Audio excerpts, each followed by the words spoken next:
Hello guys, Sabrina's diary. আজ আমি আপনাদের মাঝে আবারও একটি নতুন গল্প নিয়ে এসেছি। গল্পটি হলো শেষ প্রতিশ্রুতি। বিয়ের পর থেকে সাবরিনা আর তার হাজবেন্ড সিমন ছিল সহজ সরল।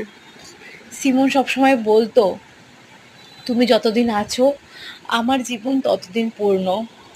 কিন্তু এক বর্ষার রাতে হঠাৎ খবর এলো সিমনের গাড়ি দুর্ঘটনায় পড়েছে। হাসপাতালে পৌঁছানোর পর ডাক্তার শুধু মাথা নাড়লেন। সাবরিনার মনে হলো যেন পুরো পৃথিবীটা হঠাৎ থেমে গেছে। সিমনের জিনিসপত্র গুছাতে গিয়ে সাবরিনা দেখল তার ওয়ালেটে একটি ছোট্ট কাগজ। সেখানে লেখা, যদি আমি কখনো তোমাকে ছেড়ে যেতে বাধ্য হই তবে মনে রেখো আমি তোমার প্রতিটি হাসির সাথে বেঁচে থাকব।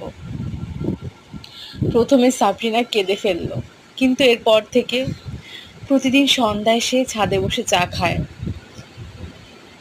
সিমনের প্রিয় অভ্যাস এটা।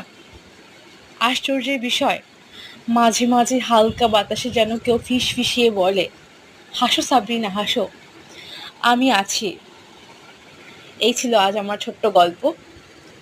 যদি আপনাদের গল্পটি ভালো লাগে অবশ্যই আমার চ্যানেলটিকে সাবস্ক্রাইব করবেন। ধন্যবাদ। আমি আবারও কোনো নতুন গল্প নিয়ে আবার ফিরে আসবো। আল্লাহ হাফিজ।